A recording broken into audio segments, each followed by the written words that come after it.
The rope bit into her wrists, and the world was nothing but darkness. Eleanor stumbled forward, her bare feet numbed by the cold ground beneath her. She had lost count of the steps, the hours, the direction. The blindfold pressed tight against her eyes, coarse linen that smelled of dust and smoke. She tried to remember the last thing she had seen, the flicker of her own hearth fire, the wooden bowl she had been washing, the shadow that had fallen across her doorway before strong hands had seized her from behind. She had screamed, she remembered that much, but the village was asleep, and the snow had muffled her cries like a blanket over a dying ember. Now there was only the rhythm of boots crunching in the frozen snow, the heavy breathing of the men who flanked her, and the silence of the one who led them. She had not heard his voice once in all the time they had been walking, but she felt his presence, a weight in the air, a shift in the wind when he passed close. The others deferred to him without words. When they stopped to rest, it was he who gave the signal, a single raised hand that halted the entire column as if they were one body. Eleanor had never been this far from Thornwood. She knew the land by its sounds, the creak of pine branches bending under frost, the distant howl of wolves that seemed to follow them at a respectful distance, the change in the wind when they crossed from the forest into open meadow. But she did not know where they were taking her, or why. "Water," she whispered, her throat raw from the cold air. No one answered. The rope slackened for a moment, and she felt a water skin pressed against her lips.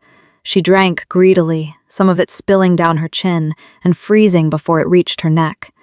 The hand that held the water skin was gloved in leather, but she noticed the fingers were long and careful, not rough like the hands of a common soldier. She tried to memorize the shape of that hand, the way it moved. It was the only thing she could see. The water skin was withdrawn, and the rope tightened again. They walked for what felt like another hour. Eleanor's legs ached, and the cold had crept into her bones like an old sickness. She had stopped feeling her toes. The blindfold had begun to chafe against her skin, leaving a raw line across her cheeks. She bit her lip to keep from crying. She would not give them the satisfaction. But the silence was the hardest part. No threats, no demands, no explanations, just the footsteps, the breathing, and the occasional snap of a twig underfoot. It was as if she had ceased to be a person and had become merely a parcel to be delivered somewhere in the dark. She had heard stories about the Alpha King, how he took what he wanted, how his justice was swift and silent, how those who crossed him were never seen again. She had always dismissed those tales as the exaggerations of drunken men at the tavern. Now she wondered if they had been too kind. A hand touched her shoulder, and she flinched. "We stop here." The voice was low, rough like gravel, but not unkind. It was the first time she had heard him speak. She was guided to a sitting position, her back against something solid and rough, the trunk of a tree, perhaps. The rope around her wrists was loosened, and she flexed her fingers, grateful for the return of sensation, even as the blood rushed back with a painful prickle. Someone draped a blanket over her shoulders.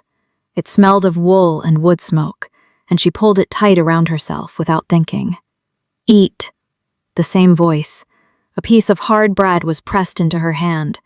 She brought it to her mouth and chewed slowly, forcing herself to swallow even though her throat felt tight. She was hungry. She had not realized how hungry until the taste of the bread touched her tongue. She heard the men settling around her, the clink of metal, the soft murmur of conversation too low to understand, but she did not hear the leader sit down. She sensed him standing nearby, watching, always watching. "Why am I here?" she asked, her voice barely above a whisper. Silence. "What do you want from me?" "Nothing." She heard him exhale, a long breath that fogged in the cold air, then footsteps, moving away. She bit her lip harder. Tears pressed against the back of her eyes, but she forced them down. She would not cry. She would not give them that.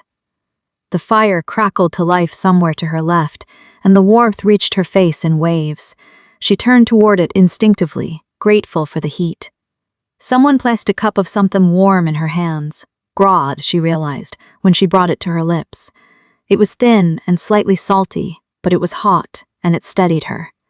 She drank it slowly, letting the warmth spread through her chest. The blindfold was still tight, but she had begun to notice things. The way the leader moved, quiet, deliberate, never wasting emotion. The way the others listened for his commands without needing to see his face. The way he had draped the blanket over her shoulders himself, not delegating the task to one of his men. She did not know what to make of him. The stories said he was a monster. But monsters did not share their broth with prisoners, did not loosen ropes so blood could flow, did not wrap blankets around shoulders with the same care she used when tucking in a sleeping child. Unless this was a trick. Unless he was keeping her alive for something worse. She set the empty cup down and pulled her knees to her chest, wrapping her arms around them. The fire popped and hissed. The men talked in low voices, and somewhere in the distance, a wolf howled. A long, lonely sound that echoed through the trees. The leader did not howl back, but she heard him move closer, standing between her and the open night, as if to shield her from the sound. She did not understand. The night passed slowly. Eleanor did not sleep, not truly. She drifted in and out of a half-waking state, her mind too alert to let go completely. Every rustle of the wind, every shift of a man's weight on the frozen ground pulled her back to the surface. She counted the sounds, catalogued them, tried to build a map of her surroundings in her mind. 3 men, including the leader. 2 horses. She could hear them stamping their hooves and blowing steam into the cold air. A fire that burned steadily, fed every hour by someone who knew how to keep a flame alive in the snow. And the leader who never sat down, who paced the perimeter like a sentinel, who always seemed to be watching the darkness beyond the firelight.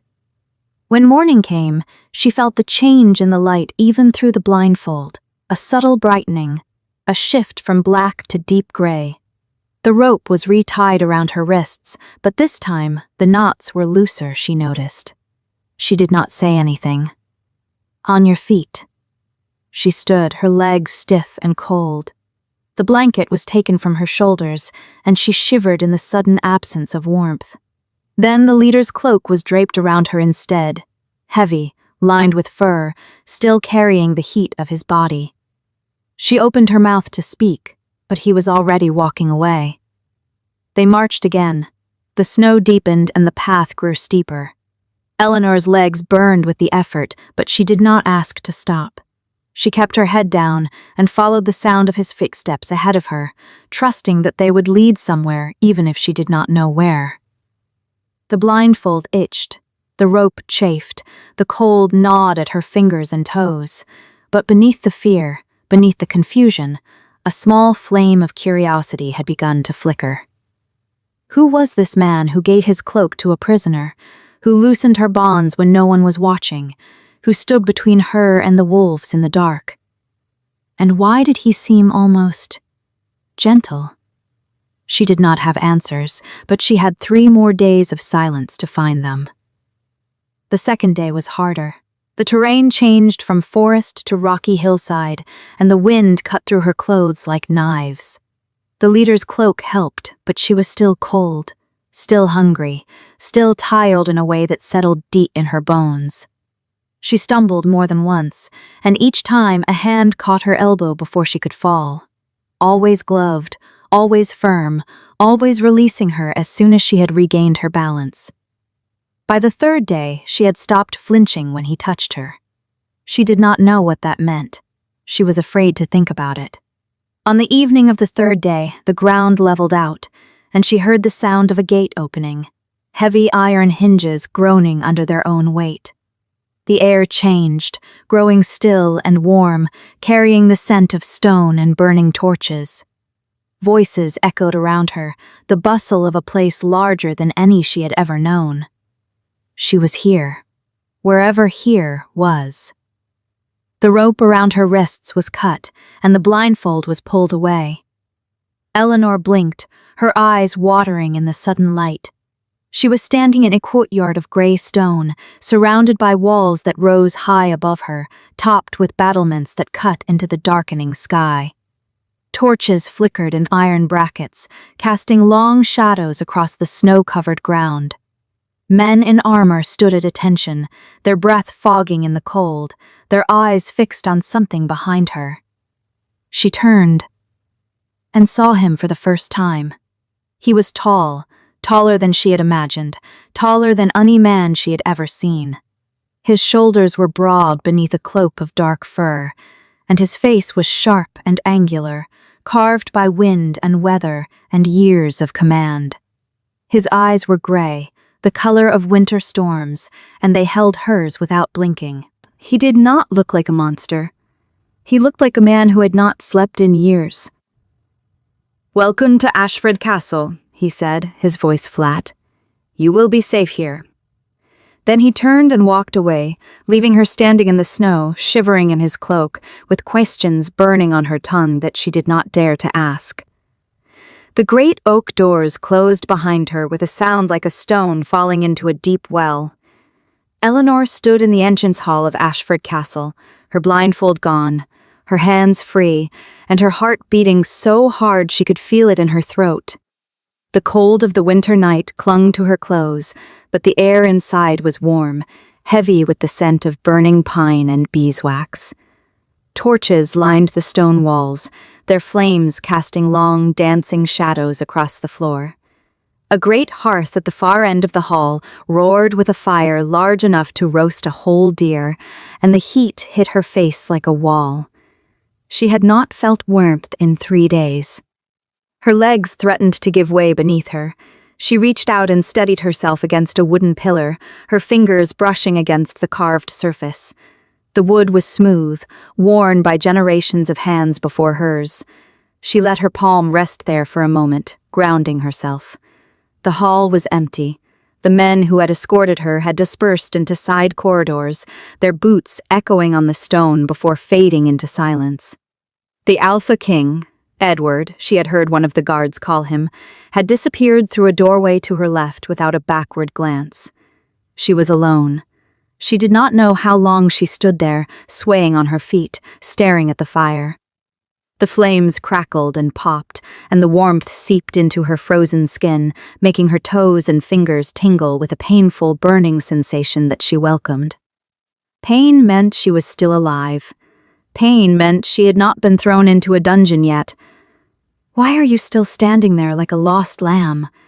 The voice came from behind her, sharp and brisk, carrying the unmistakable tone of a woman who was used to being obeyed. Eleanor turned, too exhausted to be startled. A plump woman in her 50s stood in the doorway of a side corridor, wiping her hands on a linen apron. Her gray hair was pinned up in a tight bun, and her face was round and ruddy, with a pair of sharp brown eyes that scanned Eleanor from head to toe in a single efficient glance. She clicked her tongue. "Look at you! Soaked through, frozen solid, and barefoot, too. What were they thinking, marching you through the snow like that?" She shook her head and marched toward Eleanor, her steps quick and purposeful. "Never mind. I know what they were thinking. They were thinking like men, which means they weren't thinking at all. Come with me." She grabbed Eleanor by the elbow, her grip firm but not unkind, and began steering her toward the staircase at the far end of the hall. Eleanor stumbled after her, her bare feet slapping against the cold stone. "I'm Margaret," the woman said over her shoulder, not slowing down. "Head of the household staff, which means I'm in charge of everything that happens inside these walls, including you, whether you like it or not. You'll do as I say, eat what I give you, and bathe when I tell you to. Understand?" Eleanor nodded, her voice still lost somewhere in the back of her throat.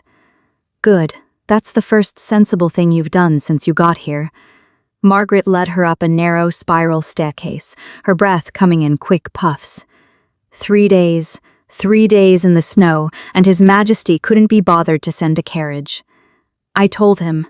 I said, "Your Grace, that woman will catch her death before she sets foot in my kitchen." But does he listen? Of course not. He's a man. He knows everything. They emerged onto a landing on the second floor, and Margaret pushed open a heavy wooden door. The room beyond was small but cozy, with a stone fireplace already crackling with a fire, a bed piled with woolen blankets, and a single window that looked out onto the darkened courtyard below.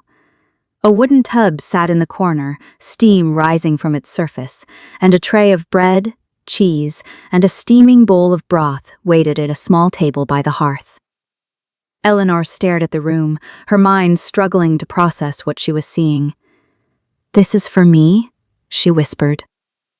"Of course it's for you," Margaret said, bustling past her to check the fire. "Did you think we were going to throw you in the dungeons? Honestly, the stories people tell about this place." She muttered something under her breath that sounded like nonsense and poppycock, and straightened up, dusting off her hands. "The bath is hot. Eat first, or bathe first, I don't care which. But you're not leaving this room until you've done both. Those are my orders." Eleanor turned to look at her, her eyes wide. "Whose orders?" Margaret paused, her hand on the door handle. A flicker of something, amusement perhaps, or respect, crossed her face. "His Majesty's," she said. "He came down to the kitchen before you arrived and told me to prepare a room. A warm one. With a fire and a bath and a hot meal, said you'd be hungry and cold and probably scared out of your wits." She snorted.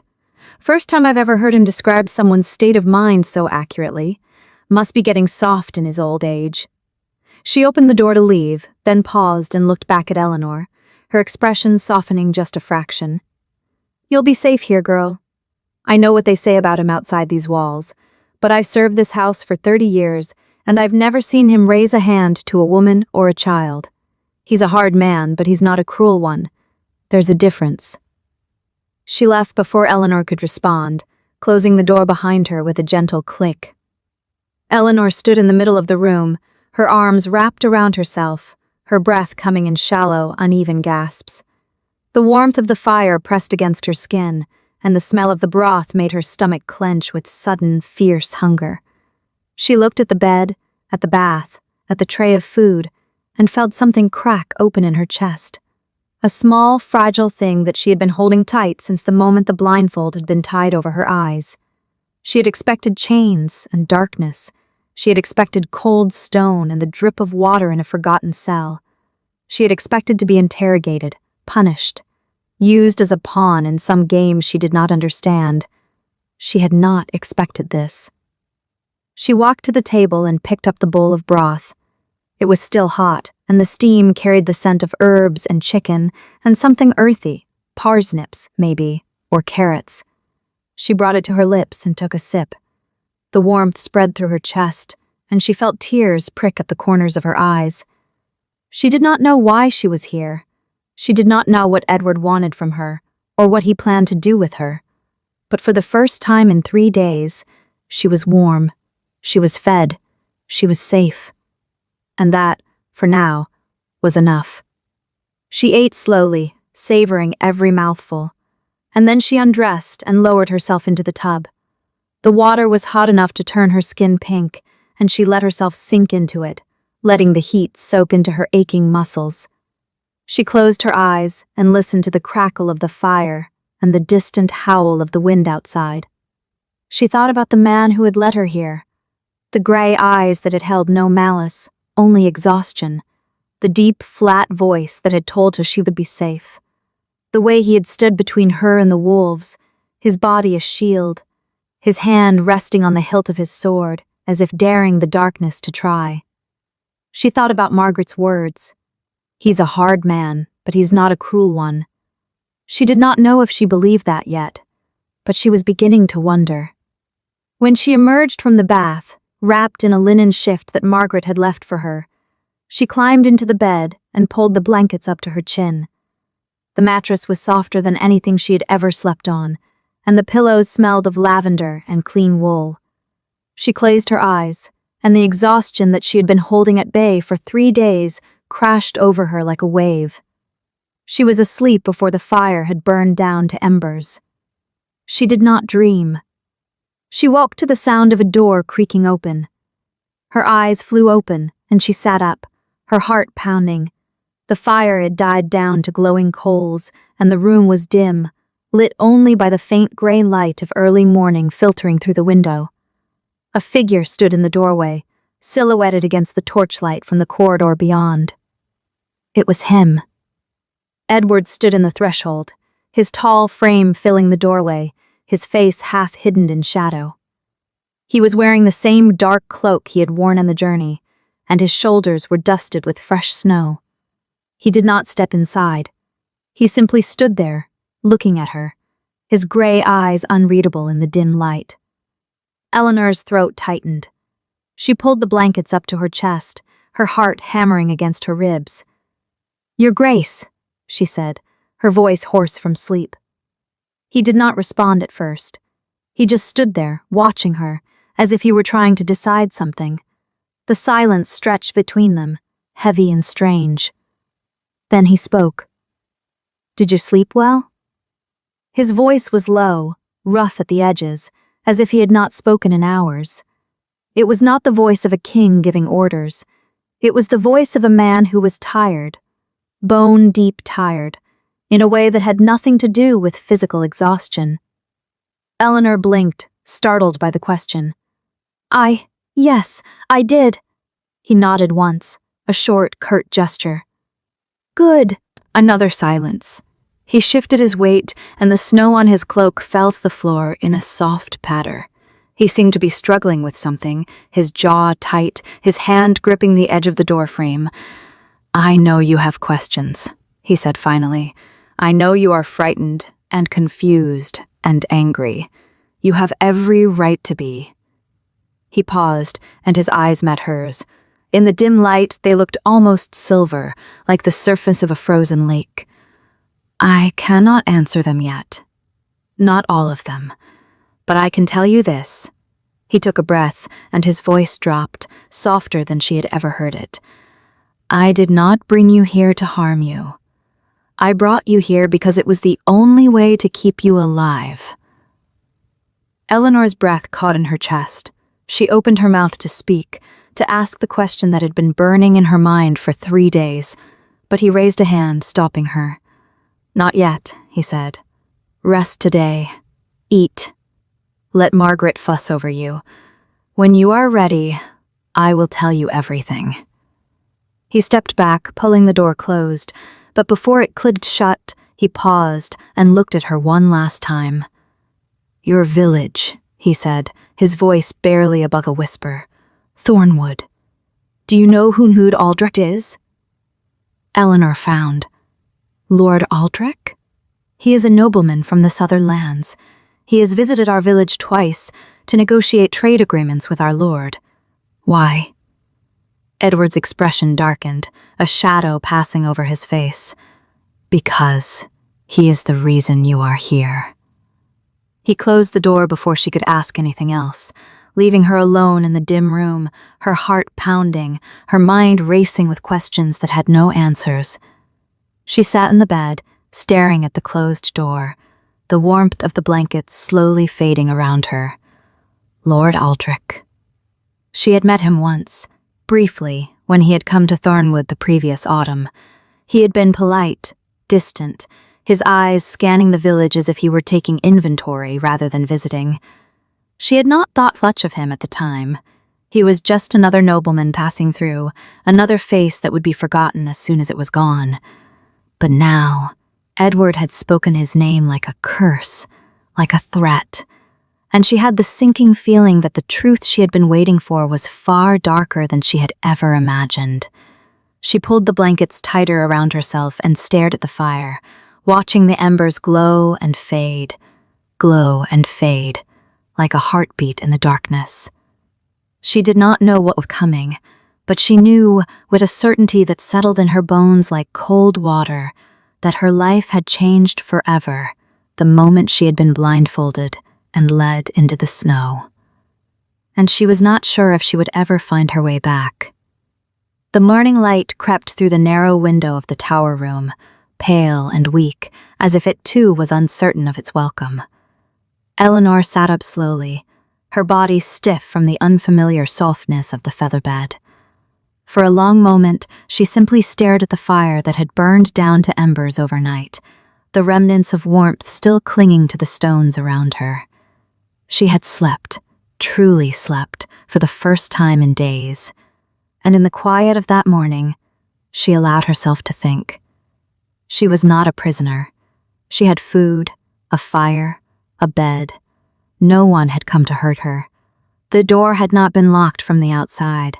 She had tested it before falling asleep, more out of habit than expectation, and the handle had turned freely in her hand. She could have walked out into the corridor at any time. But where would she go? She did not know the castle. She did not know the land beyond it. And somewhere out there, in the snow and the cold, Lord Aldrich was waiting. She did not know what he wanted, but she knew that Edward had taken her away from it, and that meant something. She swung her legs over the edge of the bed and stood, her bare feet pressing against the cold stone floor. The rough wool of the borrowed nightgown was soft against her skin, and she found herself reaching up to touch the fabric, as if to confirm that it was real. A soft knock at the door made her jump. "Miss," Margaret's voice came through the wood, warm and familiar. "I've brought you some breakfast, and a proper dress if you'd like to get out of that nightgown." Eleanor crossed the room and opened the door. Margaret stood in the corridor, a tray in her hands and a fresh linen dress draped over her arm. Her face was red from the cold, and a strand of brown hair had escaped her cap, curling against her cheek. "You've been busy," Eleanor said, surprised by the kindness. "Busy is the only way I know how to be," Margaret said, pushing past her into the room and setting the tray down on the small table by the window. "Eat. You look like you haven't had a proper meal in a week." Eleanor sat down and looked at the tray. There was a bowl of porridge, still steaming, a piece of dark bread with a thin smear of butter, and a small pot of honey. Her heart clenched at the sight of it. Honey. It reminded her of home. "Thank you," she said quietly. Margaret waved a hand dismissively. "Don't thank me yet. The king wants to see you after you've eaten." Eleanor's hand froze halfway to the spoon. "He does?" "In the great hall.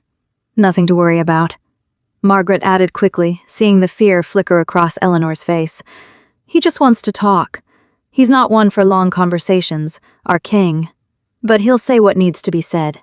You'll see." Eleanor picked up the spoon and forced herself to take a bite of the porridge.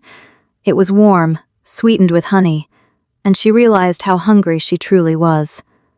She ate in silence while Margaret busied herself with straightening the room, shaking out the blankets, and poking at the fire until it crackled back to life. "Margaret," Eleanor said after a moment, "what kind of man is he?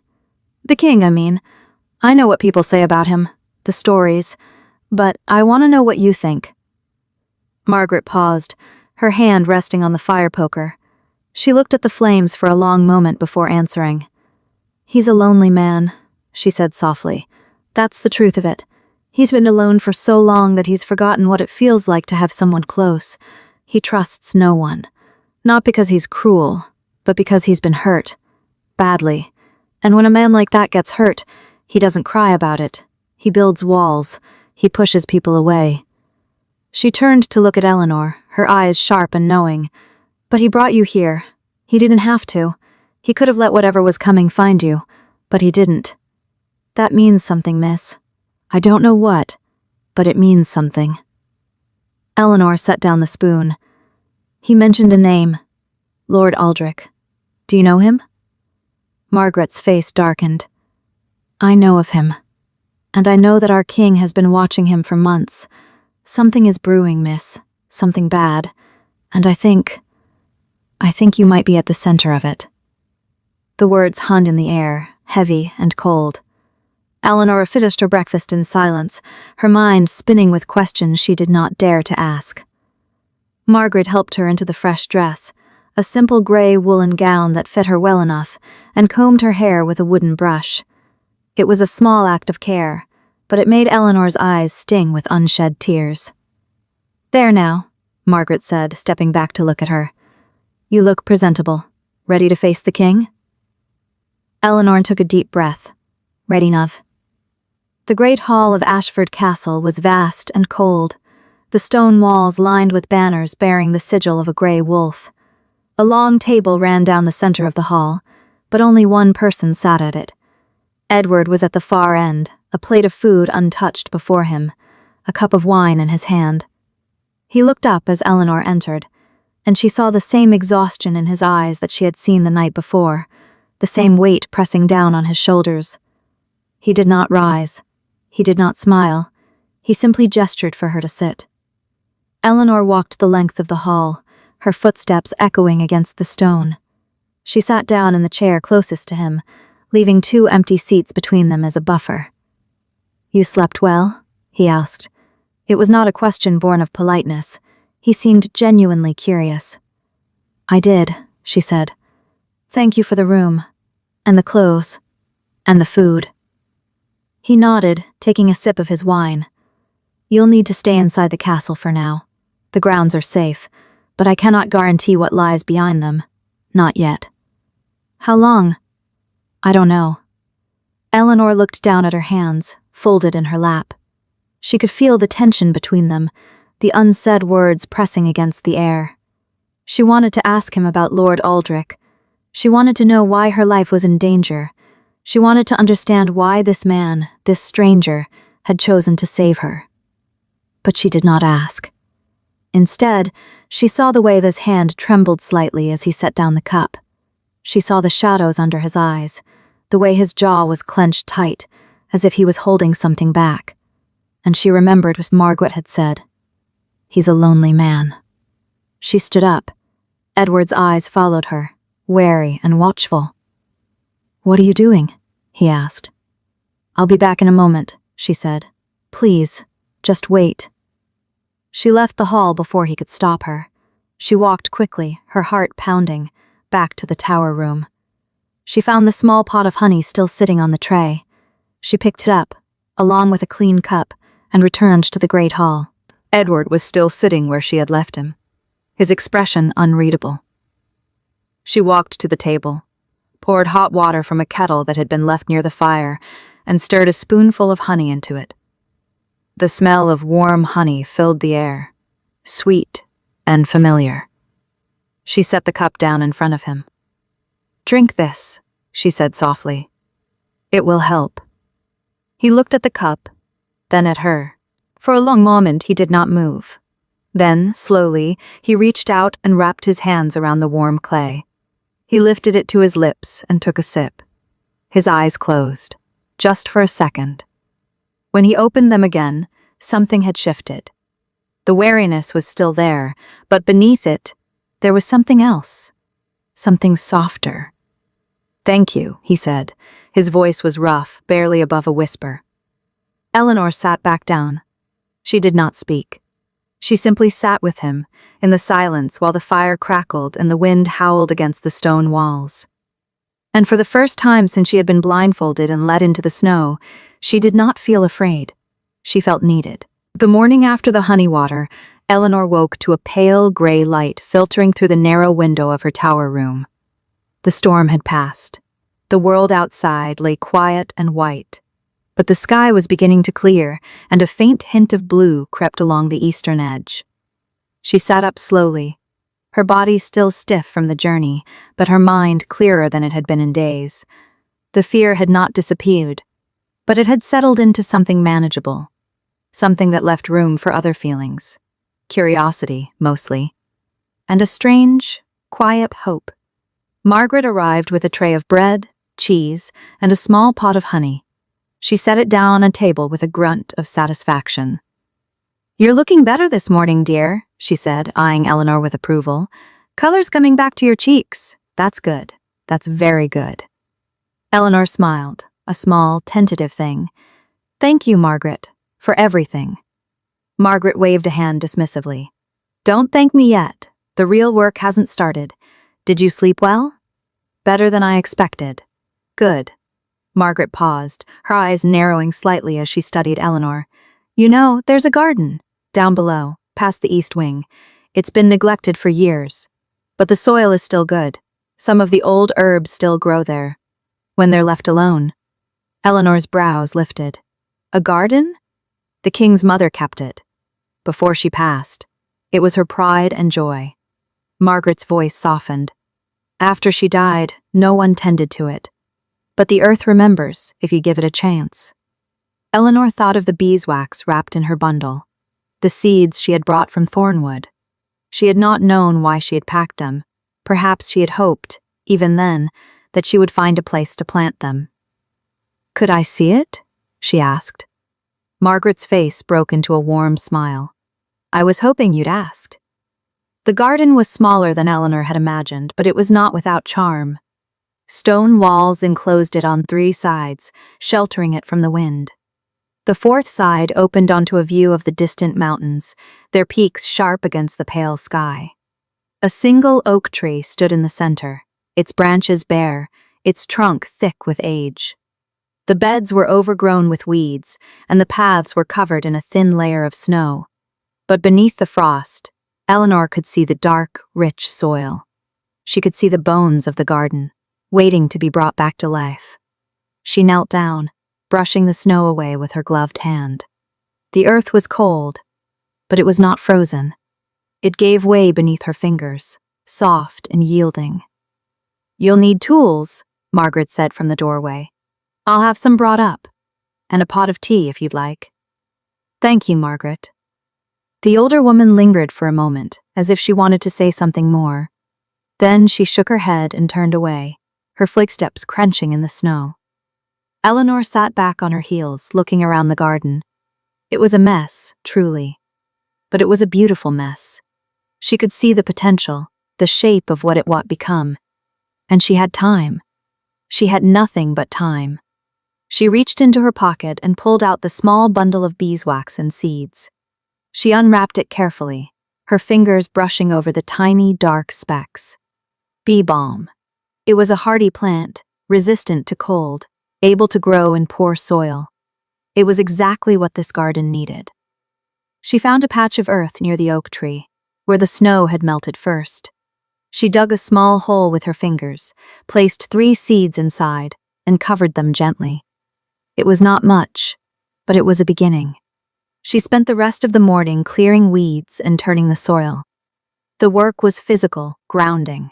It gave her hands something to do while her mind wandered. She thought about her village, about the life she had left behind. She thought about the king and the strange, silent man who had brought her here.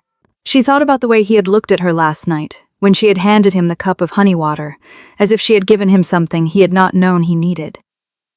The sun climbed higher and the snow began to melt in earnest. Water dripped from the eaves of the garden wall, a soft, steady rhythm. The air smelled of wet earth and cold stone. And then she heard it. A sound so faint she almost missed it, carried on the wind. It was a melody, thin and high, rising and falling like a voice. But it was not a voice. It was a violin. Eleanor straightened, her hands still covered in dirt. She listened, her breath caught in her throat. The music was beautiful, but it was also sad. It spoke of loss, of longing, of something that had been broken and never quite repaired. She followed the sound. It led her to the far end of the garden, where the wall curved and a small alcove was hidden behind a tangle of dead rose bushes. She pushed the branches aside and saw him. Edward stood with his back to her, his bow moving across the strings of a worn wooden violin. His shoulders were relaxed, his head bowed slightly as he played. He did not know she was there. She watched him for a long moment, not daring to move. This was not the Alpha King. This was not the man who had led her through the snow in silence. This was someone else entirely. Someone vulnerable. Someone who poured his heart into the music because he had no other way to express it. The melody faltered. He stopped. "You're there," he said, without turning around. She felt her cheeks flush. "I'm sorry, I didn't mean to intrude. I heard the music and I..." He turned. His face was unreadable, but there was no anger in it, only a quiet resignation. "It's an old piece," he said. "My mother taught it to me." Eleanor stepped forward, slowly. "It's beautiful." He looked down at the violin, his fingers tracing the edge of the wood. "I don't play often. It reminds me of things I'd rather forget." She did not know what to say to that, so she said nothing. She simply stood there, in the cold air, watching him. He lifted the violin and tucked it under his chin, preparing to play again. But as he raised his arm, the sleeve of his tunic slid back, revealing a strip of pale skin, and on it, a scar. It was old, but it was deep. It ran from his wrist to his elbow, a jagged line of raised tissue, as if something sharp had torn through him long ago. Eleanor's breath caught. He noticed her gaze, his arm dropped, and he pulled the sleeve down quickly, covering the scar. His jaw tightened. "Don't," he said, his voice flat. "I'm sorry," she said again, stepping back. "I didn't mean to stare." He turned away from her, placing the violin in its case with careful, deliberate movements. "It's nothing.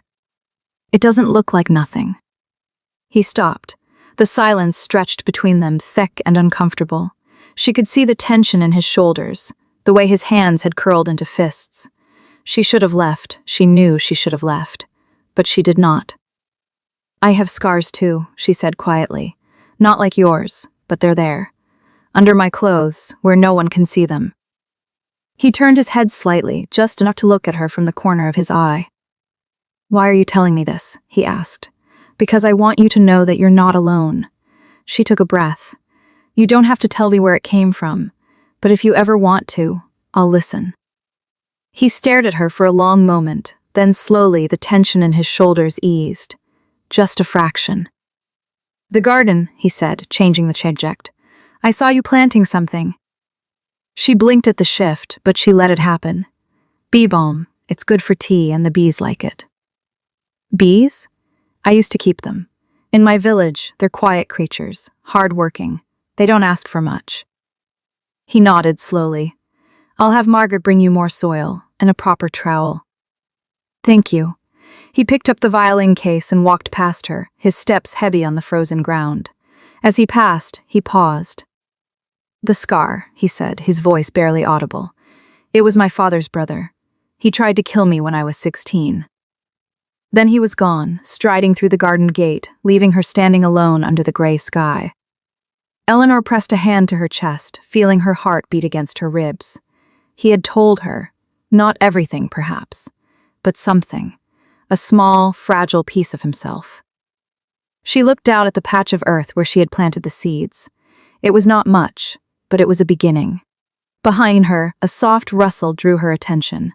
She turned to see a large ginger cat sitting on the garden wall, its amber eyes watching her with lazy curiosity. It blinked once, slowly, then jumped down and padded over to her, rubbing its head against her ankle. She laughed, a surprised, genuine sound. "Well, hello there." The cat purred, a low, rumbling sound, and settled itself at her feet. For the first time since she had arrived at Ashford Castle, Eleanor felt something like peace. That evening, Margaret brought her a cup of tea and a small pot of honey. She set them down on the table and gave Eleanor a knowing look. "I heard you found the garden," she said. "Yes." "And I heard you found the king." Eleanor's cheeks warmed. "I didn't mean to disturb him." Margaret waved a hand. "Disturbing him is the best thing that could happen. That boy has spent too many years hiding from the world." She paused, her eyes softening. "He told you about the scar, didn't he?" Eleanor nodded. "That's more than he's told anyone in years." Margaret sighed, shaking her head. "You're good for him, dear. I don't know how, but you are." Eleanor looked down at her tea, watching the steam curl upward. "I don't know what I'm doing here, Margaret. I don't know why he brought me. I don't know what he wants from me." "Maybe he doesn't want anything," Margaret said quietly. "Maybe he just needs someone to see him. Not the king, not the alpha, just him." Eleanor thought about the way Edward had played the violin, his eyes closed, his body swaying with the music. She thought about the scar and the story it held. Maybe Margaret was right. Maybe that was exactly what he needed. The storm arrived in the middle of the night. Eleanor woke to the sound of wind howling through the stone walls, a sound so fierce it seemed to shake the very foundation of the tower. She sat up in bed, her breath misting in the cold air. The fire in the hearth had burned low, leaving only embers glowing like dying stars. She wrapped a blanket around her shoulders and crossed to the window. Outside, the world had disappeared. Snow fell in sheets so thick she couldn't see the courtyard below, couldn't see the walls, couldn't see anything but a swirling white chaos that pressed against the glass like a living thing. The knock on her door made her jump. She opened it to find a servant, a young man she hadn't met before, his face flushed from running. "The king requests your presence in the cellar, my lady. The storm has blocked the lower passages. He asks that you come now, while the corridor is still passable." Eleanor's heart clenched. "Is something wrong?" "His Majesty believes it's safer for you to be in the main keep. The tower is exposed. If the storm damages the roofs..." She didn't need to hear more. She grabbed her cloak and followed him, her bare feet slipping on the cold stone floor. The corridor was dark, lit only by a single torch that flickered violently in the draft. The wind screamed through cracks in the mortar, a sound like a wounded animal. The servant led her through a series of passages she hadn't seen before, down a narrow spiral staircase, and into a large room she recognized from her first days in the castle, the cellar. A fire roared in the massive hearth, casting shadows that danced across the tapestries on the walls. And there, standing by the window with his back to her, was Edward. He turned when he heard her enter. His face was unreadable, but his eyes, those gray eyes that had seemed so cold in the beginning, held something she hadn't seen before. Worry, not for himself, but for her. "The tower is unsafe," he said, his voice flat. "You'll stay here until the storm passes." "I understand." She clutched her blanket tighter. "Thank you for sending for me." He nodded once, then turned back to the window. The room fell into silence, broken only by the crackling fire and the howling wind. Eleanor stood near the door, unsure what to do. The cellar was large, but it felt suddenly small, charged with an energy she couldn't name. She looked around. There was a large oak desk covered in papers and maps, a bookshelf filled with leather-bound volumes, a chair by the fire, worn and comfortable, with a cushion that had clearly been sat in for many hours. And in the corner, a small pallet had been laid out, with blankets and a pillow. He had prepared a place for her to sleep. Something softened in her chest. "Edward," she said, her voice barely above a whisper. He didn't turn, but his shoulders stiffened. "You don't have to stand by the window all night," she said. "The fire is warm. You could sit with me." A long pause. The wind howled. Then slowly he turned. He crossed the room and lowered himself into the chair by the fire. He didn't look at her. He stared into the flames, his jaw tight, his hands resting on his knees. Eleanor hesitated, then sat on the floor beside him, close enough to feel the warmth of the fire. She didn't speak. She didn't push. She just sat, her arms wrapped around her knees, watching the flames dance. Minutes passed, maybe longer. Time moved strangely in the storm. Then, without turning to look at her, Edward spoke. "My father was a good man." His voice was low, rough, as if the words had to be pulled from somewhere deep inside him. Eleanor stayed still. She didn't move. She didn't breathe. He trusted everyone. His advisors, his allies, his brother. Edward's hands tightened on his knees. His brother, who he had raised like a son, who he had given everything to. The fire crackled. A log shifted, sending sparks spiraling upward. I was 16 when it happened. My father had gone to negotiate a peace treaty with the northern clans. He took my uncle with him as his chief advisor, his most trusted man. Edward's voice dropped, so quiet that Eleanor had to lean closer to hear. My uncle had made a deal with the northern clans. In exchange for my father's death, they would support his claim to the throne. He led my father into an ambush. My father never saw the blades coming. Eleanor's throat tightened. She wanted to reach out, to touch his hand, but she held herself still. I was in the training yard when the news came, Edward continued. I remember the messenger's face. He was crying. I remember thinking, why is he crying? My father is strong. My father is coming home. He paused, his jaw working. But he didn't come home. They brought his body back on a cart, covered in blood, his hands still tied with the rope my uncle had used to bind him before the killing blow. Eleanor felt tears prick at her eyes. She blinked them back. I killed my uncle myself, Edward said, his voice flat. 3 days after the funeral, I tracked him to a hunting lodge in the northern woods. He didn't beg. He just laughed. He said my father was weak, that the kingdom needed a strong ruler, that he had done what I would have done, if I had the courage. The fire popped. Embers glowed in the darkness. I proved him wrong. I proved that I had the courage. I proved that I was strong enough to do what needed to be done. Edward's voice cracked, just slightly. But every night, I see my father's face. Every night, I see the rope around his wrists. Every night, I wonder if I could have saved him, if I had been there. The silence that followed was heavy, thick with years of unspoken grief. Eleanor didn't think. She didn't plan. She just moved. She shifted closer, reached out, and placed her hand over his. His hand was cold, rough, calloused from years of holding a sword. But beneath her touch, she felt it tremble. Edward, she said softly, you were 16 years old. You couldn't have saved him. You were a boy. I was the Alpha's son, he said, his voice breaking. I should have been there.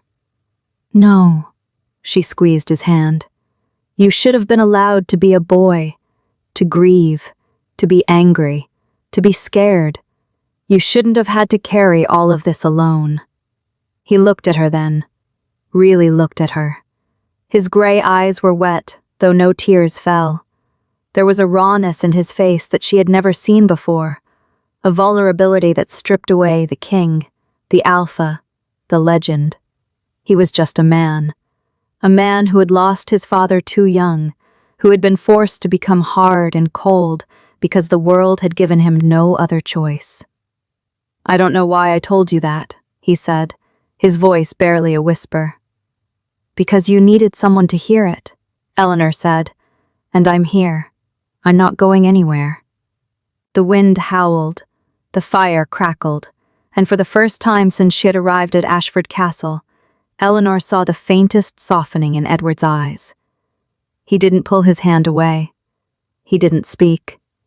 But he didn't need to. They sat together in the firelight, the storm raging outside, and in the quiet of that room, something shifted. Something fragile. Something real.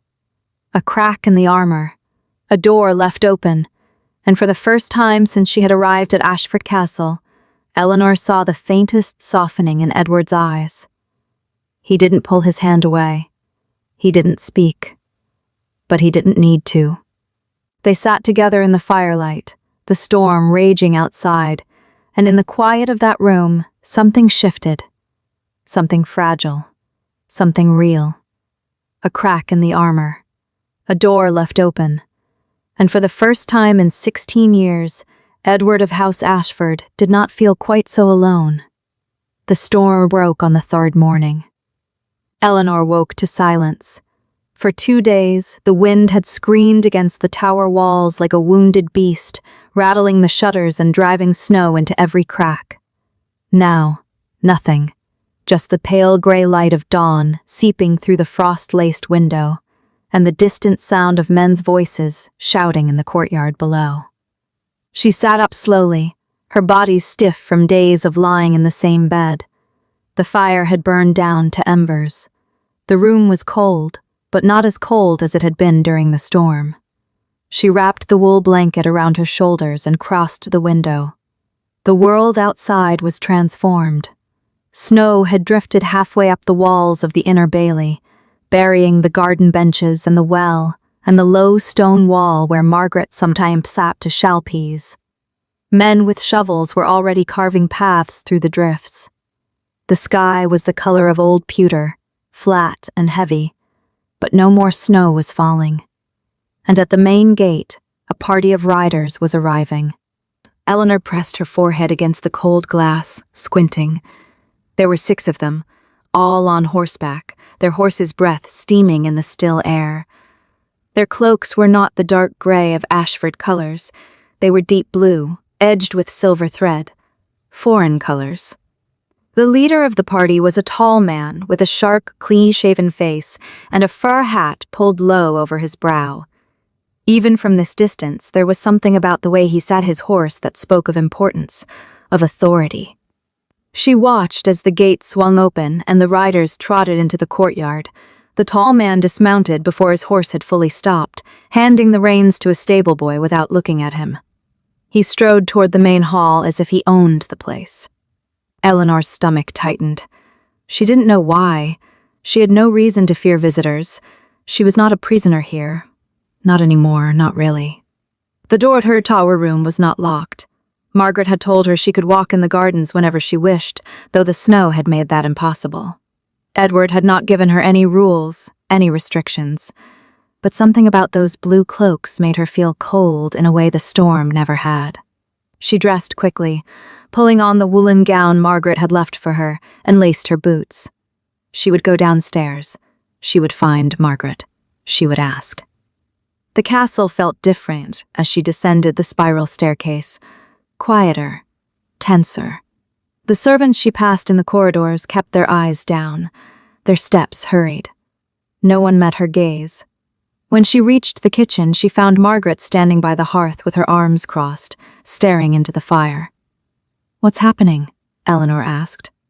Margaret turned, her face uncharacteristically serious. "You should go back to your room, dear." "I saw riders. Blue cloaks. Who are they?" "A messenger from the southern court," Margaret said, and her voice was carefully flat. "Lord Aldrich's man." Eleanor's heart gave a hard, unfamiliar thump. "Lord Aldrich? Never mind who he is, it's not your concern." Margaret forced a smile that did not reach her eyes. "Why don't you take some breakfast upstairs? I'll bring it up myself, with a nice cup of, what does he want?"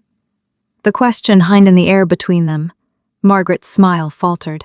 She looked away, at the fire, at the pots hanging from the hooks, anywhere but at Eleanor's face. "It's nothing you need to worry about," she said finally. "His Majesty will handle it." Eleanor wanted to press, wanted to demand an answer, but she saw something in Margaret's expression that stopped her. It was not just worry, it was fear. Margaret, who had never seemed afraid of anything, was afraid. Eleanor nodded slowly and turned to leave. But she did not go back to her tower room. She went to the great hall instead. The doors were heavy oak, banded with iron, and they were closed. 2 guards stood in front of them, their faces blank and unreadable. When Eleanor approached, one of them stepped forward, blocking her path. "You're not to enter, miss." "I just want to. Orders from the king. No one enters." She stood there for a long moment, her hands clenched at her sides. She could hear voices from inside the hall, muffled by the thick wood. A man's voice, smooth and confident, speaking in a tone that sounded almost amused. Then Edward's voice, lower, harder, saying something she could not make out. She turned and walked away. But she did not go far. There was a small antechamber adjacent to the great hall, used for storing cloaks and boots during feasts. It had a narrow door that connected to the hall itself, a servant's entrance, hidden behind a tapestry. Eleanor had noticed it during her first days in the castle, when Margaret had given her a tour of the lower floors. She slipped inside the antechamber. The air smelled of old wool and damp leather. She pressed her ear to the crack in the door, her heart pounding so loudly she was afraid it would give her away. The voices were clearer now. "A simple request, Your Majesty."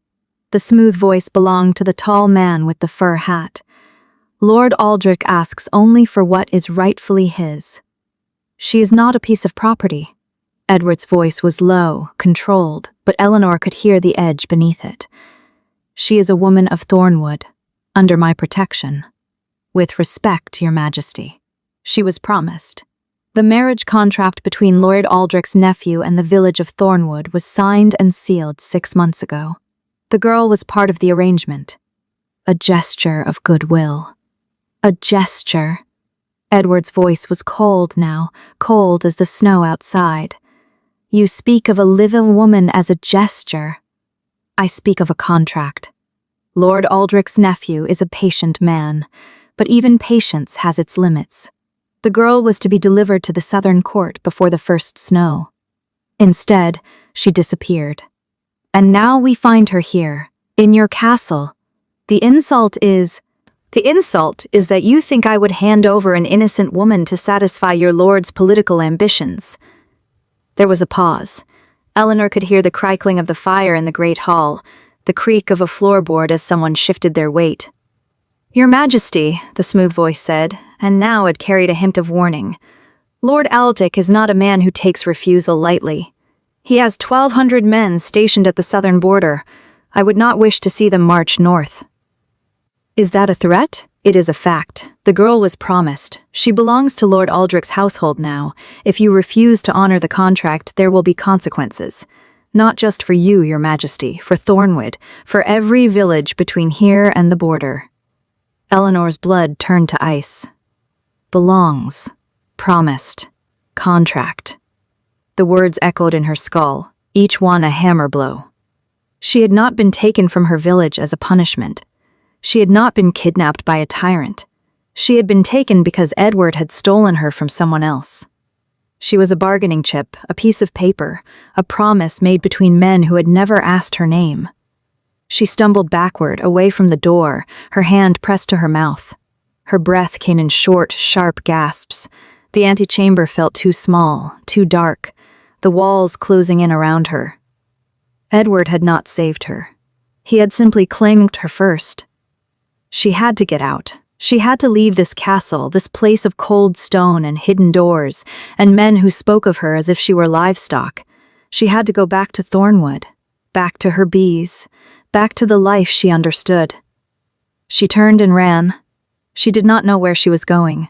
She only knew that she could not stay in that antechamber for one more second. She burst out into the corridor, nearly colliding with a servant carrying a basket of linens, and kept running. Up the spiral staircase, past the tapestries, past the guards who called out to her, past everything. She slammed the door to her tower room and locked it behind her. Then she sank to the floor, her back against the door, and buried her face in her hands.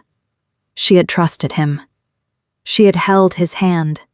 She had looked into his eyes and believed that she had seen something real there, something human. But she was not a person to him. She was a piece in a game she did not understand, moved from one board to another by hands she could not see. She sat there for a long time, the cold seeping through the floorboards, the silence pressing down on her like a weight.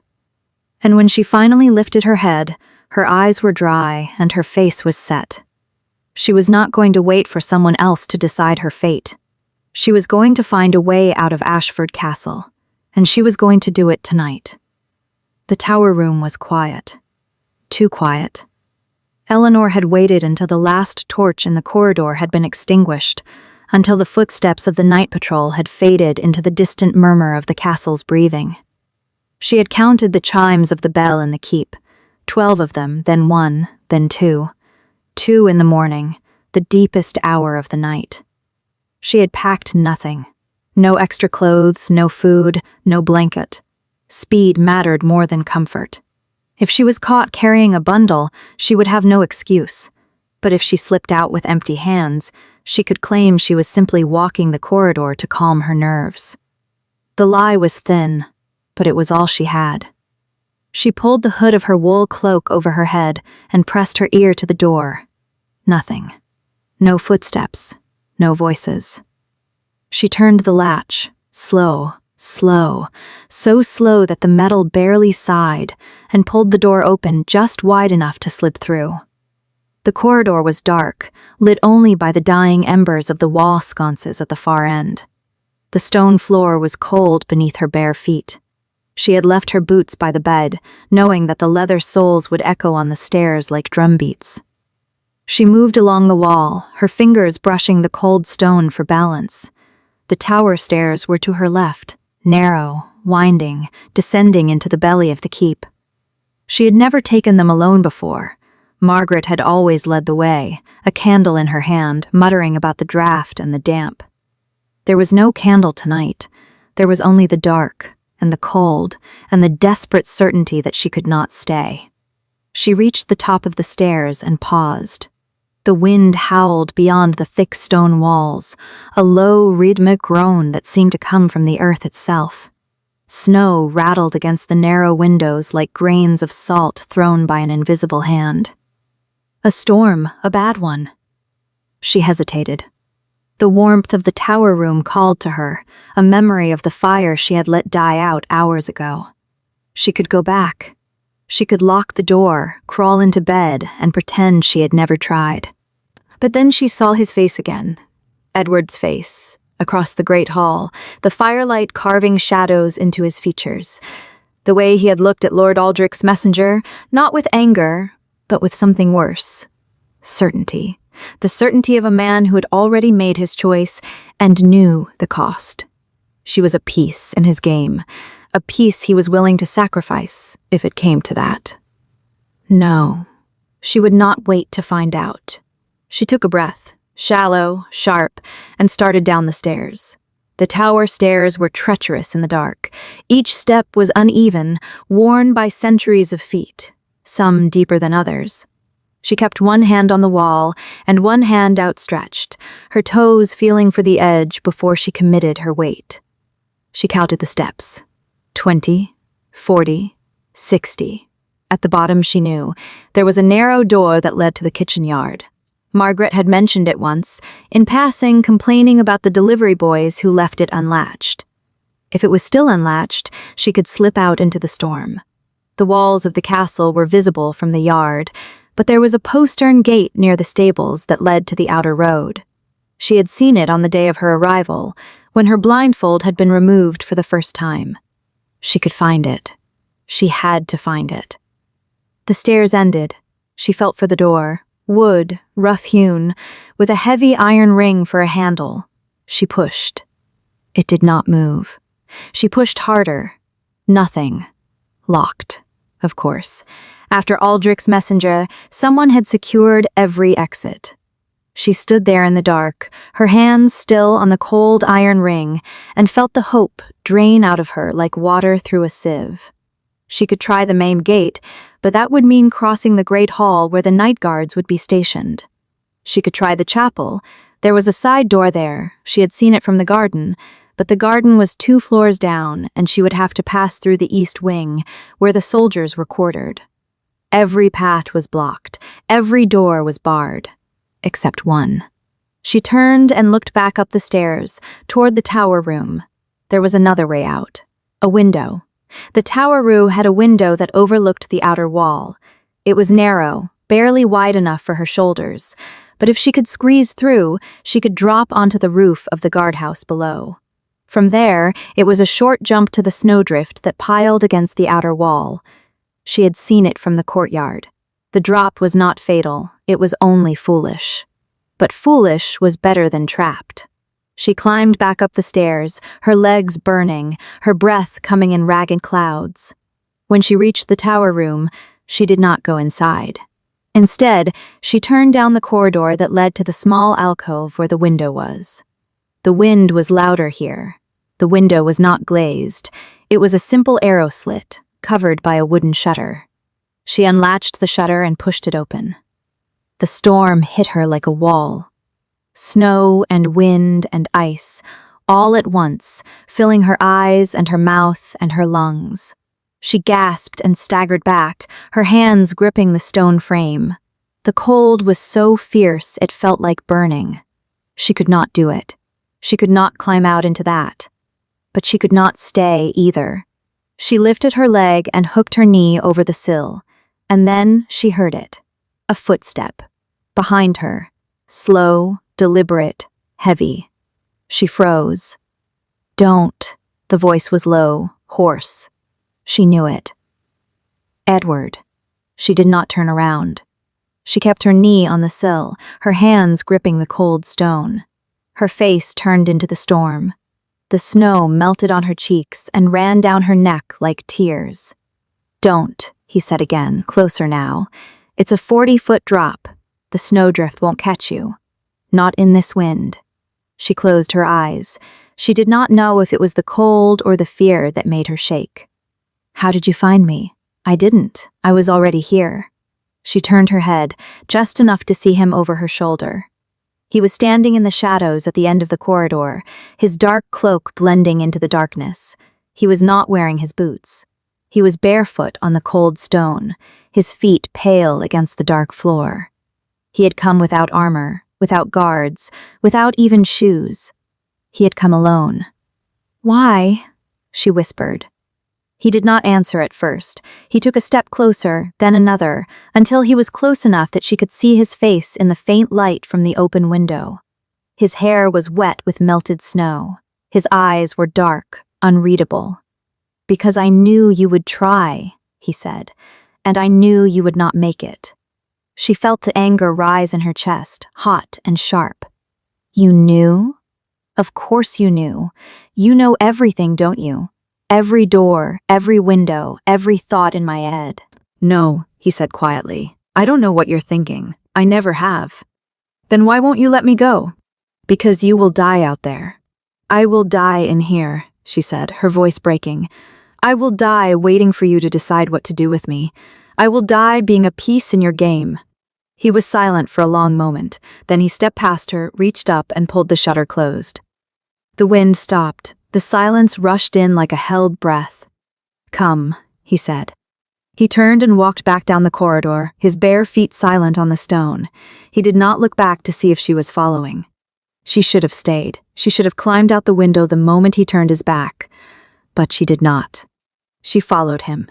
He led her down the tower stairs, not to the locked door at the bottom, but to a small chamber she had never seen before. It was a guard room, empty now, with a cold hearth and a row of wooden benches along the wall. He knelt in front of the hearth and began to build a fire. She stood in the doorway, watching him. His hands moved with practiced ease. Tinder, kindling, a spark from the flint. The flames caught, small at first, then growing, casting warm light across his face. "Sit," he said, not looking at her. She did not sit. "Tell me why," she said. "Tell me why you brought me here. Tell me why you won't let me leave. Tell me the truth, Edward." He paused, his hand still holding the flint. Then he set it down, slowly, carefully, and turned to face her. "Because Aldrich would have killed you," he said. The words were simple, flat. There was no drama in them, no plea for understanding. "Your village made a bargain with his house 6 months ago.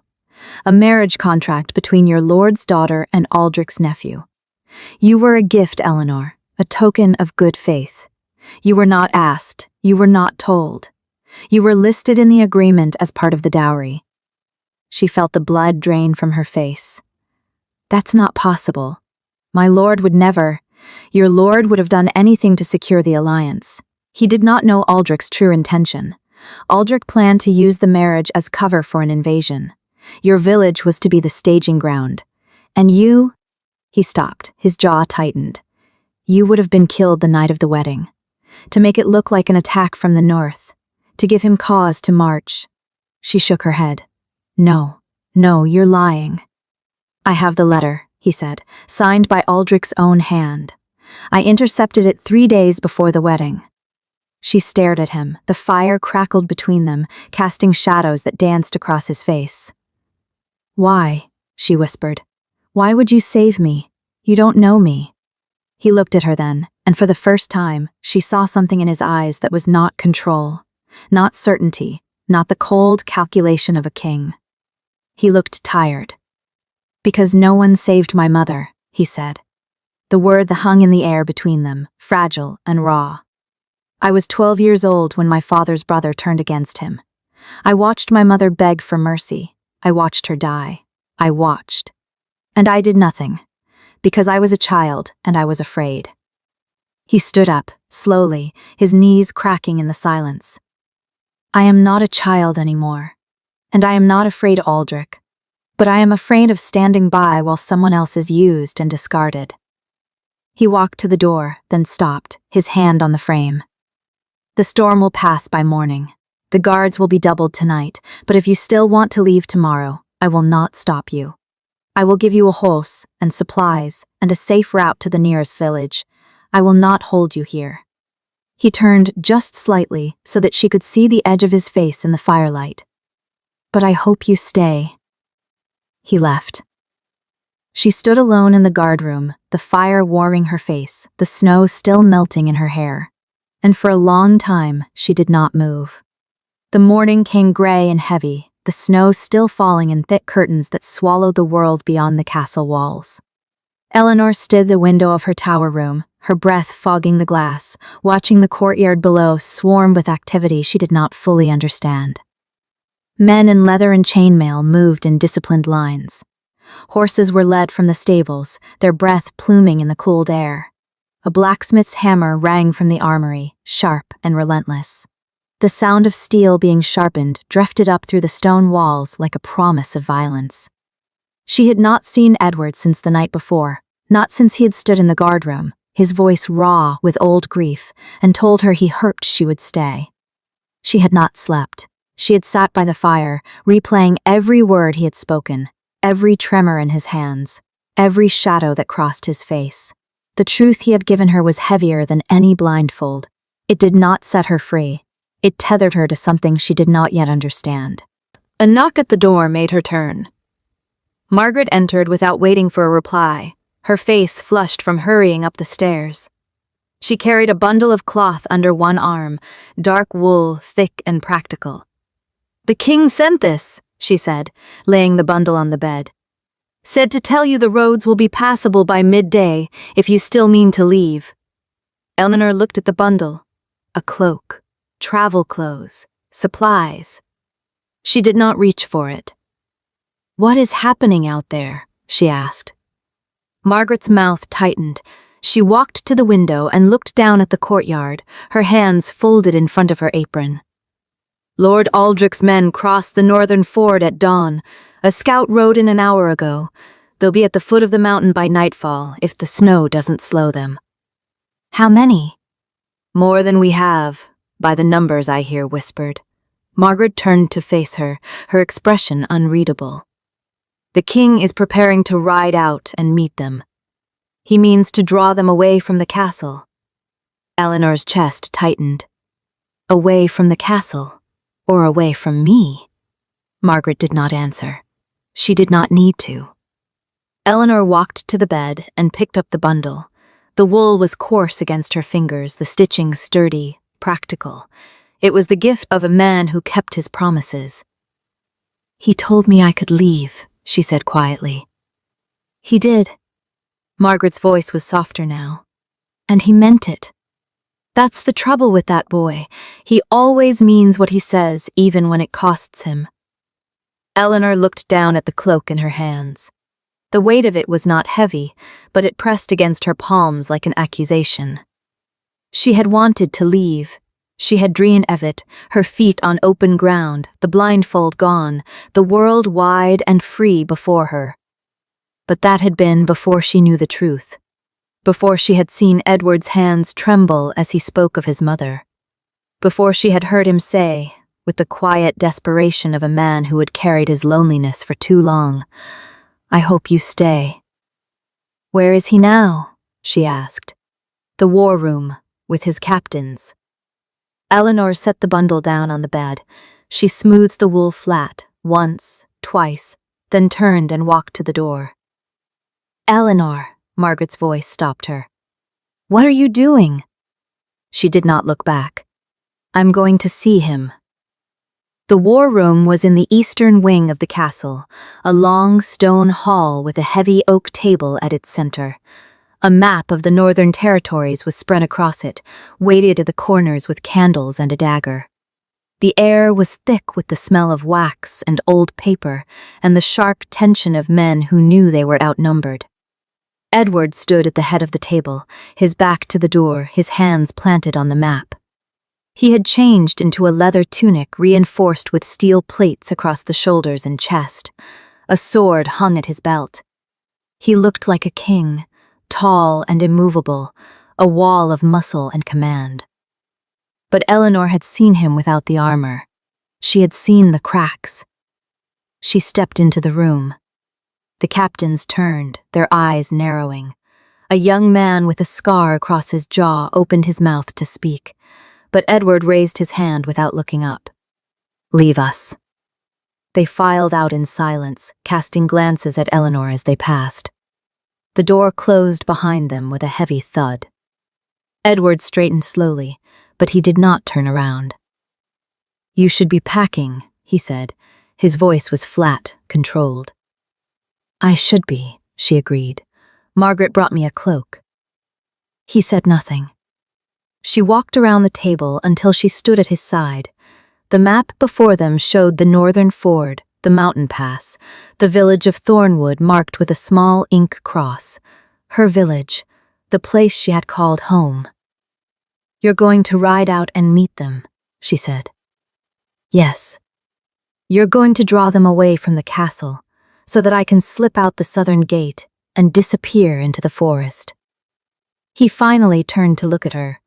His eyes were tired, dark circles beneath them that had not been there a week ago. His jaw was set, but there was something fragile in the set of his mouth, a crack in the stone. "That was the plan," he said.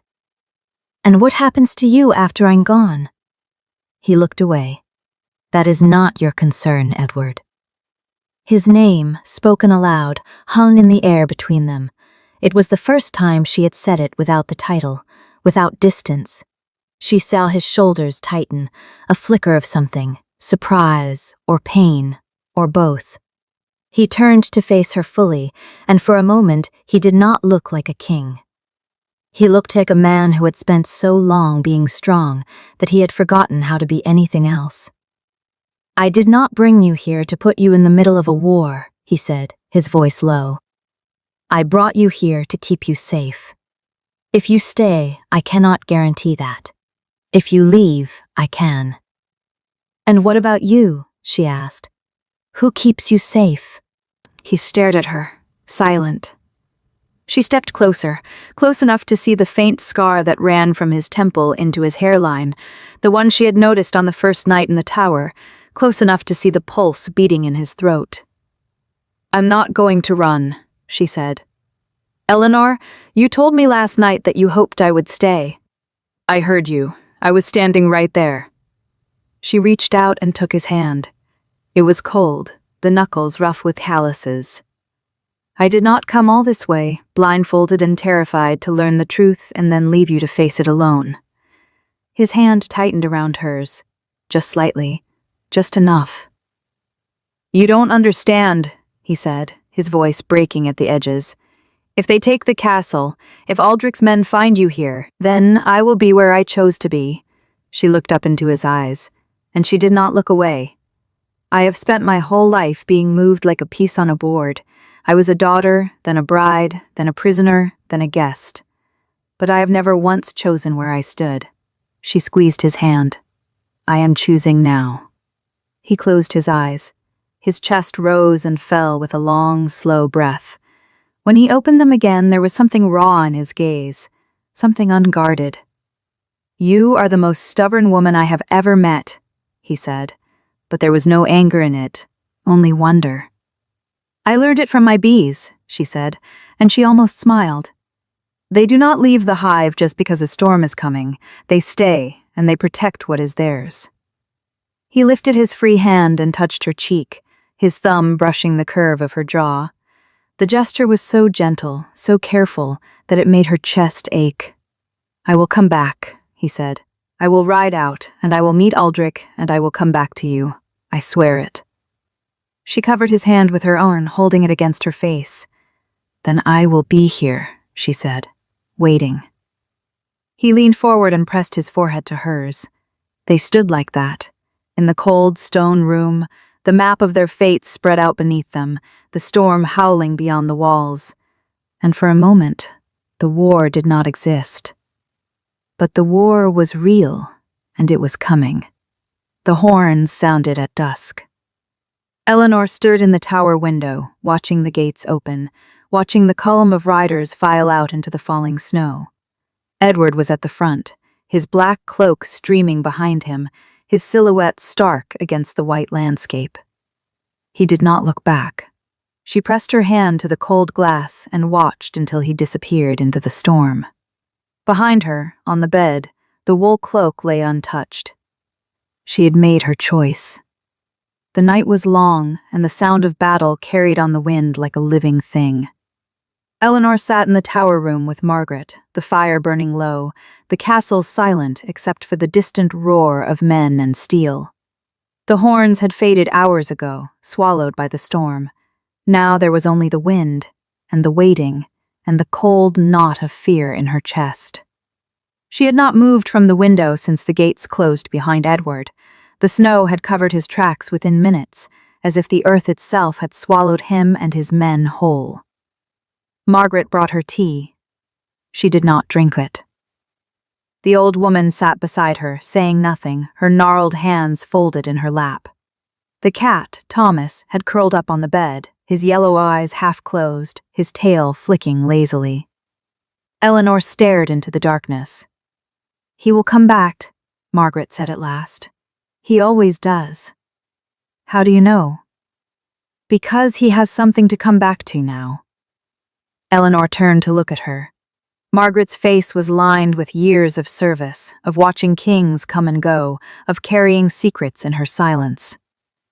"You knew," Eleanor said softly. "You knew why he brought me here." Margaret nodded. "Not at first, but I saw the way he looked at you when you arrived. Not like a prisoner, like a man who had just saved something precious and did not know what to do with it." Eleanor's throat tightened. She looked back at the window. "I thought he was going to kill me," she whispered. "I know. I thought he was the monster everyone said he was. And now?" Eleanor closed her eyes. "Now I am afraid of losing him."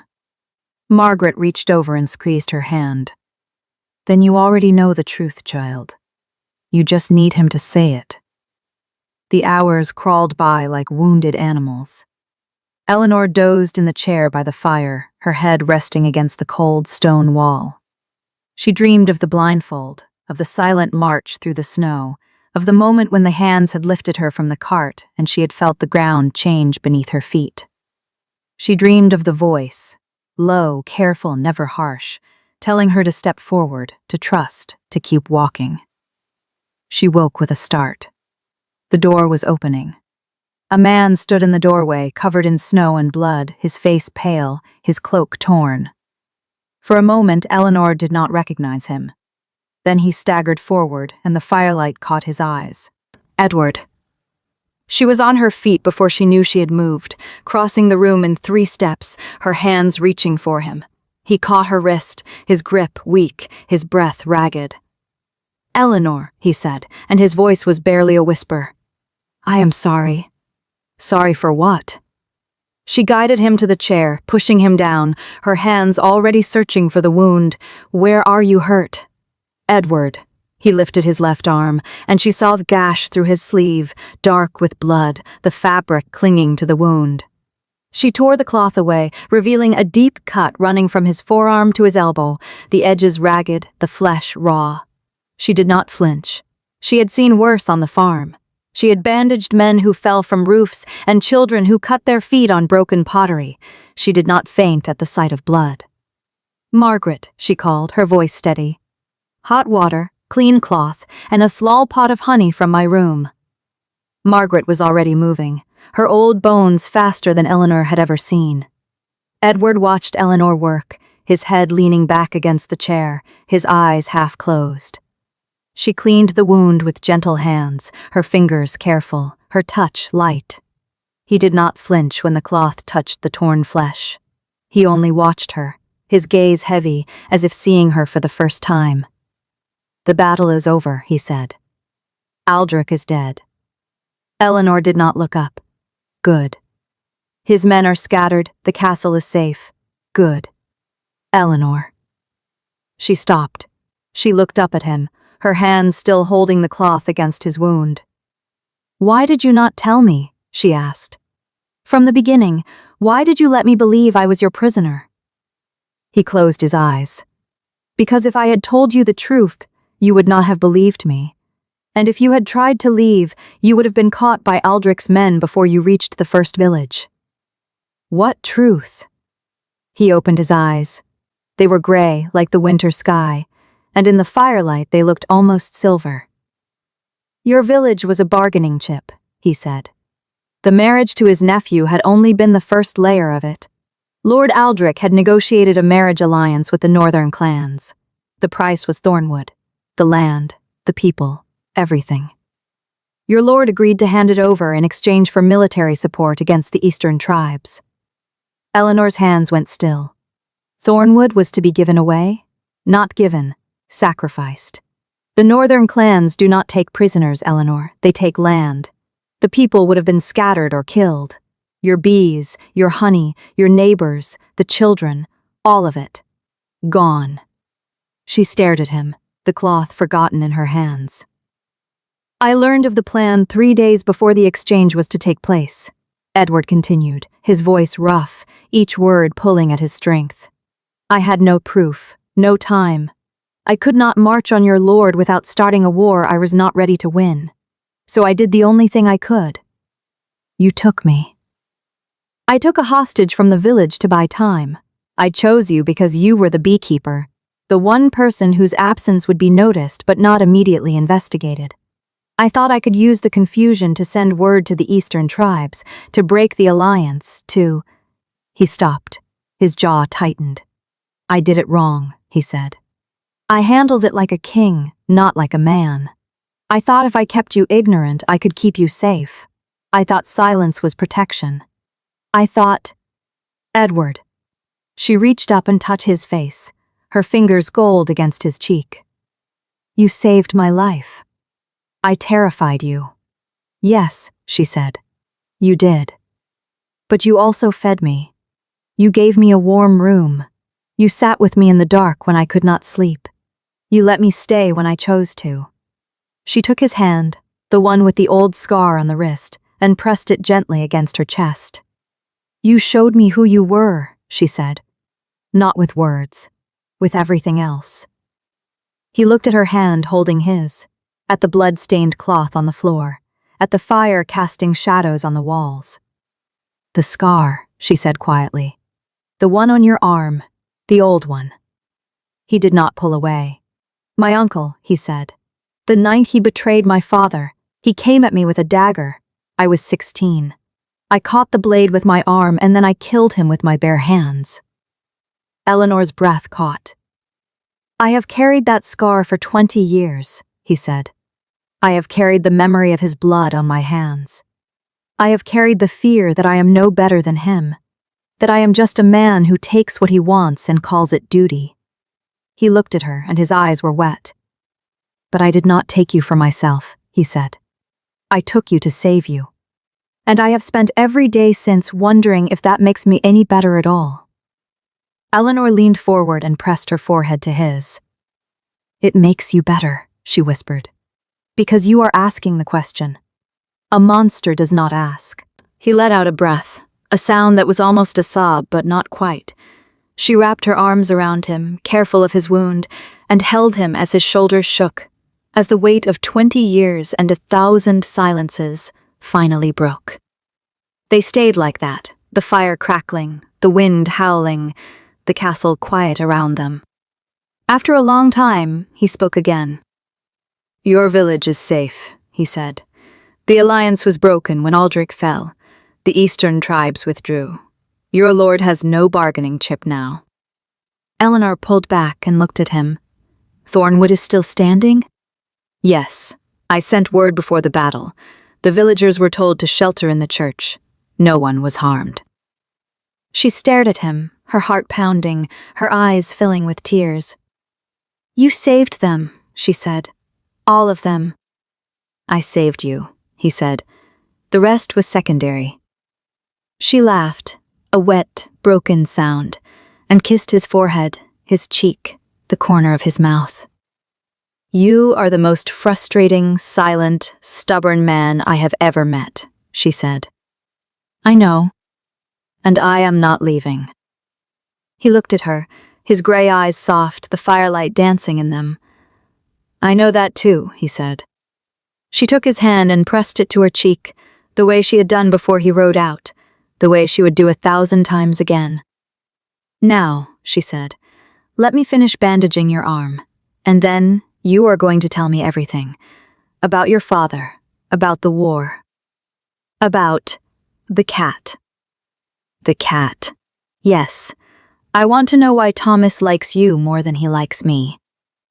Edward let out a breath that was almost a laugh, and for the first time, in the warmth of the fire, with the storm fading beyond the walls, he began to talk.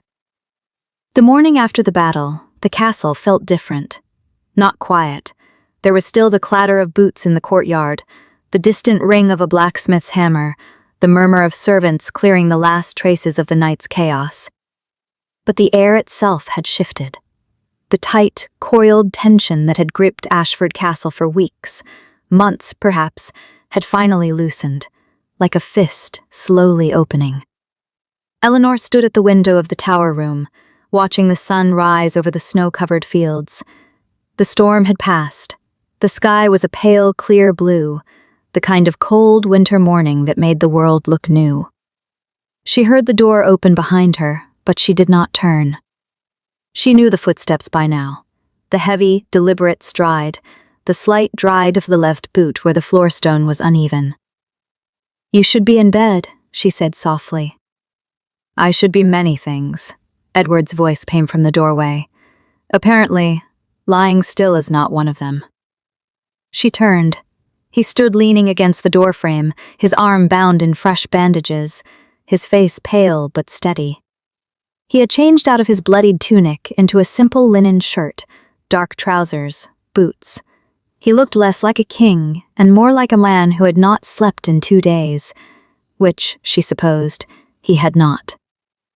Margaret will be furious if she finds you out of bed, Eleanor said. Margaret is furious at me most of the time. I have grown accustomed to it. A small smile tugged at the corner of his mouth. It was the first time she had seen him smile, truly smile, since she had arrived at the castle. It changed his face entirely. The sharp lines softened, the gray eyes warmed, and for a moment, he looked almost young. Eleanor felt something loosen in her chest. Come here, she said. He crossed the room slowly, favoring his injured arm, and stopped beside her at the window. Together, they looked out at the waking world. What happens now? She asked. It was a question she had been holding in her chest since the night before, through the tears and the confessions and the quiet moments when she had simply held him. What happens now, when the war is over and the truth is told and there is no more running? Edward was silent for a long moment. Aldrich's forces have retreated, he said. His allies in the northern clans have withdrawn their support. The threat to Thornwood is over. Your village is safe. She nodded. She had expected as much. And you? She asked. He turned to look at her, his expression unreadable. I am still the Alpha King of Ashford, he said. I still have a kingdom to rule, a council to manage, a dozen lords who would see me fall if I show weakness. Nothing has changed. Everything has changed, she said quietly. He held her gaze. The gray eyes searched hers, looking for something. Doubt, fear, hesitation. She let him look. She had nothing to hide from him anymore. Why did you stay? He asked. When Margaret came to you last night and said the path was clear, that you could leave before dawn and be back in Thornwood by nightfall. Why did you not go? Eleanor reached up and touched his face. Her fingers traced the line of his jaw, the hollow beneath his cheekbone, the rough stubble that had grown in the sleepless nights. Because I have been blindfolded my whole life, she said. Not with cloth, with fear. With what other people told me to believe, that power is cruelty, that kings are monsters, that a woman like me has no place in a world like yours. but you took off the blindfold. You showed me the truth." She let her hand fall to his chest, over his heart. "And the truth is that you are not a monster, Edward. You are a man who has been carrying a weight that would have crushed anyone else. And I will not walk away from that. I will not walk away from you." His breath caught. She saw the flicker of something raw and vulnerable cross his face before he looked away, blinking hard. "I do not know how to do this," he said, his voice rough. "I do not know how to let someone stay." "Then let me teach you." She took his hand, the one that was not bandaged, and laced her fingers through his. His palm was warm, calloused, rough with sword work, but his grip, when he closed his fingers around hers, was gentle. They stood like that for a long time, watching the sun climb higher over the snow. Later that morning, Margaret found them in the garden. It was a small, walled garden behind the keep, sheltered from the wind, where Eleanor had planted her bee seeds in a patch of thawed earth. The seeds had not sprouted yet. It was too early, too cold, but she had marked the spot with a circle of stones, a quiet promise of green things to come. Edward stood beside her, his injured arm cradled against his chest, watching her fuss over the frozen ground. "You are talking to the dirt," he observed. "I am encouraging it," she said, without looking up. "Seeds need encouragement. They are seeds. They cannot hear you." That is what someone who has never grown anything would say. He made a sound that might have been a laugh. It was quick, almost startled, as if he had not expected it to escape. Margaret appeared at the garden gate, a bundle of linen in her arms, and Thomas, the cat, weaving between her ankles. "There you are," she said, her tone caught between relief and exasperation. "I have been looking everywhere. The healer wants to change your bandages, and the cook wants to know if you will be joining the hall for supper, and there is a messenger from the southern border waiting in the—" She stopped when she saw them. Eleanor kneeling in the dirt. Edward standing over her, his hand resting lightly on her shoulder, the morning light catching the silver in his dark hair. Margaret's expression softened. "Well," she said, "I suppose the messenger can wait." She set the bundle down on the bench, scooped up Thomas, and disappeared back through the gate, leaving them alone. Eleanor looked up at Edward. "She knew," she said. "All along she knew why you brought me here." "Margaret has served this earth since I was a boy," he said. "She knows more about me than I know about myself. She said something to me. The first night I arrived, she said, 'That boy needs a good scoldin'.'" Edward's eyebrow rose. "She said that?" "She did. She is not wrong." Eleanor stood, brushing the dirt from her knees. She was close to him now, close enough to see the faint lines at the corners of his eyes, the way his breath fogged in the cold air. "I have one more question," she said. "Ask. The day you took me from Thornwood, when you put the blindfold on me, did you know even then that you would keep me?" He looked at her for a long moment. The wind stirred the bare branches of the apple tree above them, sending a scatter of snowflakes drifting down. "No," he said. "I only knew that I could not let you die." "And now?" He reached up and touched her cheek, his thumb brushing across her skin. The gesture was tentative, as if he was still learning to be gentle. "Now," he said, "I know that I cannot let you go." She smiled. It was not a wide smile or a dramatic one. It was the quiet, certain smile of a woman who had walked through fear and come out the other side, who had seen the truth beneath the mask, who had chosen to stay. She reached up and covered his hand with hers. "Good," she said, "because I am not going anywhere." That evening, the hall was quiet. The servants had cleared the long tables, swept the hearth, and lit the candles. A small fire crackled in the great stone fireplace, casting warm shadows across the walls. Edward sat in his chair at the head of the hall, not the throne, but the worn oak chair he used on ordinary evenings, with a cushion that Margaret insisted upon because the stone was bad for his back. Thomas was curled in his lap, purring loudly enough to be heard across the room. Eleanor sat on the floor beside him, her back against his chair, a cup of warm, honeyed milk in her hands. She had never felt so at peace. "Play something," she said. Edward looked down at her. "What?" "The violin. I know you have one. I saw you in the garden, that day before the battle." He was silent for a moment. Then, without a word, he gently lifted Thomas from his lap and rose. He crossed the hall to a wooden cabinet, opened it, and took out a worn leather case. When he returned, he held a violin, old, carefully mended, the wood dark with age.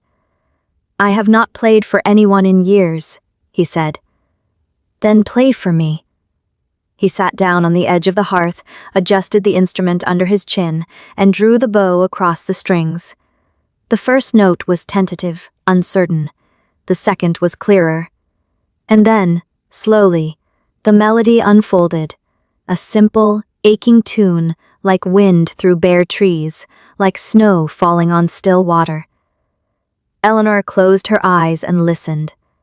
It was not a perfect performance. There were pauses, missed notes, moments where the bow hesitated. But that was what made it beautiful. It was real. It was him. When the last note faded, she opened her eyes. Edward was looking at her, his face open, unguarded. "I have never played that for anyone," he said. "I know." She set down her cup, rose, and crossed to him. She took the violin from his hands and set it aside, then lowered herself to sit beside him on the hearth, her shoulder touching his. "You do not have to be the Alpha King with me," she said softly. "You do not have to be strong, or silent, or untouchable. You can just be Edward, and I will still be here." He did not answer with words. He turned and wrapped his arms around her and pulled her close, his face pressed into her hair, his breath warm against her neck. She felt his shoulders shake. Once, twice, and she held him, the way she had held him the night before, the way she would hold him every night from now on. Outside, the snow began to fall again, soft, silent, blanketing the world in white. The next morning, Eleanor walked to the garden alone. The snow had covered her circle of stones, but she knelt and brushed it away, clearing the frozen earth where her seeds lay waiting. She heard footsteps behind her, but she did not turn. "I thought I would find you here." Edward's voice was warm, rested. He had slept, truly slept, for the first time in weeks. "I wanted to check on them," she said. He knelt beside her, his injured arms stiff but healing. Together, they looked at the patch of bare earth. "How long until they grow?" he asked. "Spring," she said, "if they take root, if the winter is not too harsh." "And if it is?" She looked at him. His gray eyes were steady, patient, waiting. "Then I will plant them again," she said, "and again, until they grow." He reached out and took her hand, his fingers warm against the cold. "I will wait with you," he said. She smiled and leaned into his shoulder and watched the snow-covered garden. It was not the ending she had imagined when she had walked blindfolded through the blizzard, not knowing where she was being taken. She had expected a prison, a punishment, a death sentence. Instead, she had found a man who had carried his grief in silence for 20 years, a kingdom held together by will and fear, a castle full of people who had forgotten how to hope. And she had found a place where she could plant seeds and wait for spring and belong. She looked up at Edward. "Will you tell me something?" she asked. "Anything. The first night, when I was blindfolded and you led me through the snow, I thought I heard something. A bird, singing in the middle of the storm. Was that real?" Edward was quiet for a moment. Then he said, "There is a thrush that nests in the eaves of the keep. It sings even in winter. I have heard it many times, on nights when I could not sleep. It gave me hope," she said. "In the dark, when I did not know where I was going. That sound made me believe I was not walking toward death." He turned to face her fully, his hand coming up to cup her cheek. "You were not walking toward death," he said. "You were walking toward me. And I will spend the rest of my life making sure you never regret that journey." She kissed him then, soft, warm, unhurried. The snow continued to fall, dusting their shoulders, settling on the frozen ground where the seeds lay waiting. And somewhere above them, hidden in the eaves of the keep, a thrush began to sing. Sometimes the coldest storms lead to the warmest hearts, just like they did for Eleanor and Edward, fellow romantics. If their tale moved you, stay a while and subscribe. Wherever you're listening from tonight, leave your city in the comments and tell us, did Edward's silent devotion win you over? Until next time, keep the fire burning.